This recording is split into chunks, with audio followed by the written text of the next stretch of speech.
Welcome back to Emotional Mojo. So Valentine's Day is almost here and love is in the air, and you know it's all cute and fun for the little ones with the Valentines and candy, but it can get a lot more uncomfortable for parents as older kids navigate the dating world. So how can parents keep kids on the right track without getting completely all up in their business, right? There's a fine line there. So joining us with the answer is physician, parenting expert, and author, Dr. Debbie Gilboa, aka Dr. G. Dr. G, welcome. Thanks so much for having me. This is a great topic because it can get kind of awkward, right? So let's start with that age-old question. When is it okay to officially let our kids start dating? This is a really good question, and I think parents talk about this from the moment you place a baby, maybe especially a daughter, in a dad's arms. They do.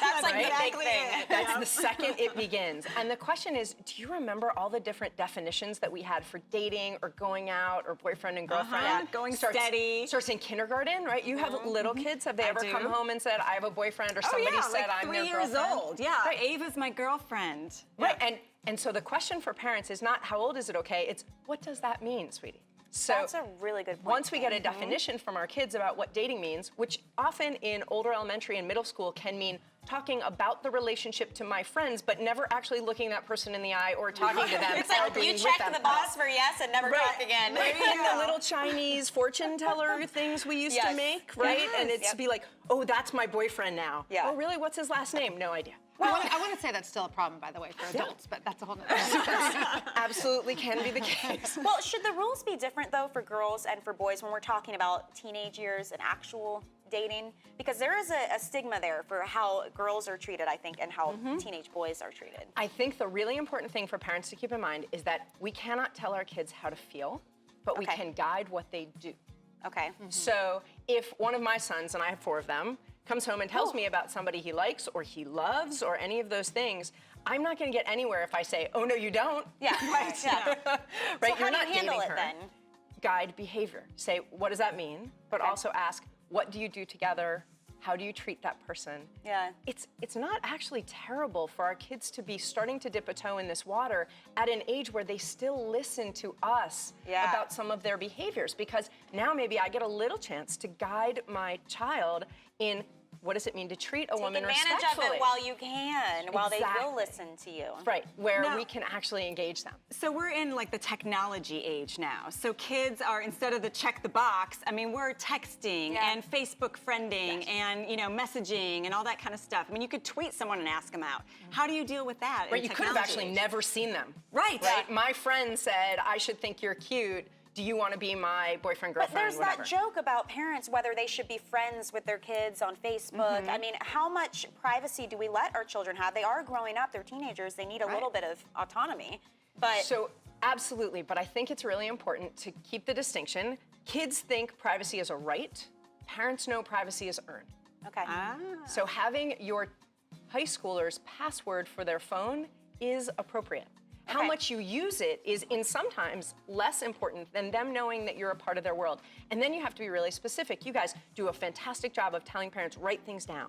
And I always encourage parents to write down, okay, I get that you want this privilege of me never reading your texts or not checking your phone. Here are the things you need to do and how long you need to do them to earn that privilege. Got it. Here are the things that would break that privilege, would revoke that privilege. Nice. When we're very clear with our kids, we show them respect. I know this is your goal. I want that goal for you too. I do not want to be reading your texts when you're 18 years old.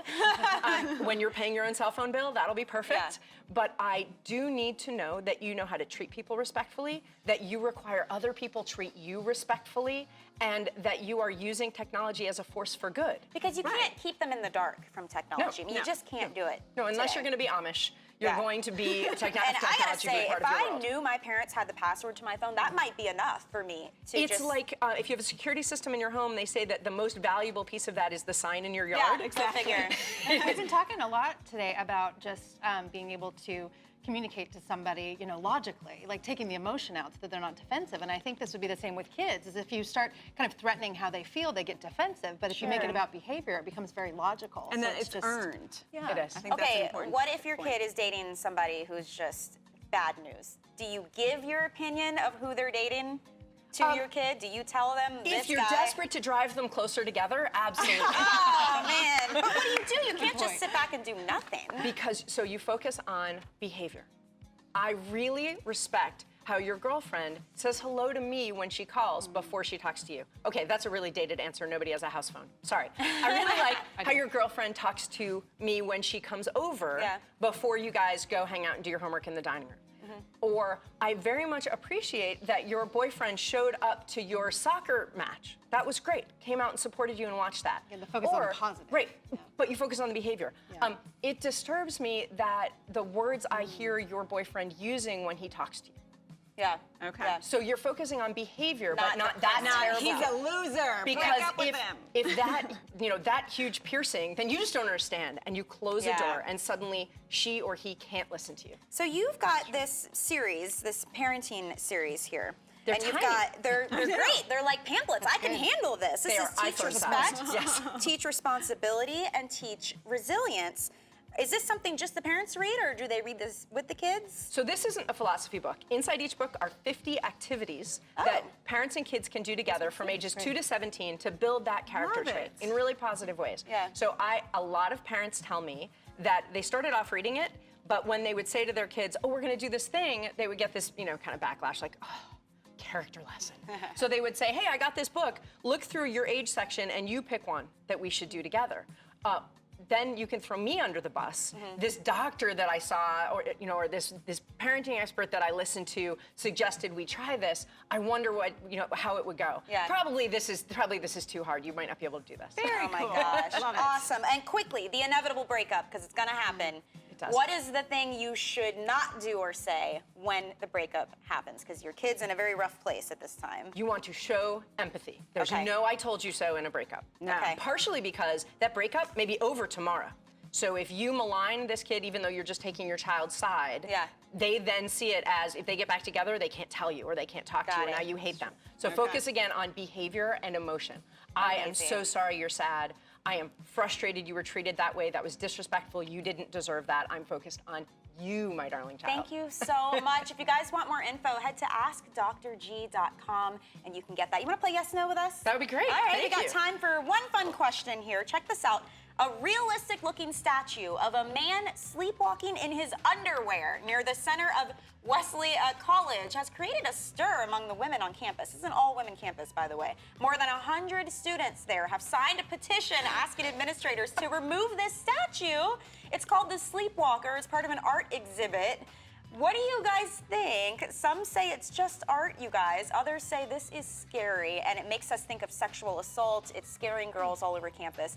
Should they remove this statue? Oh, is it there temporarily? I'm on the fence. I'll say yes if it's actually scaring people. But in general, I'm saying no, What's because that? sometimes art is scary and sometimes it is calming and reassuring or beautiful and inspiring, but it's causing great conversations. Yeah, this that's whole true. campus of women are talking about what's important to them and how they react to things and how they feel about men they don't know. I think it's the great. conversation is really good, but I also still think it does trigger things for people who have had bad experiences. So, It's true, it could we definitely have to be kind of triggering. be protective, and this is a place where people should feel safe. It on looks campus. so real. It does. Down to the Really does. saggy, tidy white. I know, right? Look at that. If I saw that, I'm sorry. I How would can that freak be out. intimidating? I'm sorry. That's just sad. I don't think it's intimidating. I just think it's weird. Just creepy. sad. Oh my gosh, thank you again so much, Dr. Thank G. you You guys for aren't having me. going anywhere. Coming up, we're going to share the 4 things you can do today to let go and forgive someone who has done you wrong. You're watching Emotional Mojo. We'll be right back.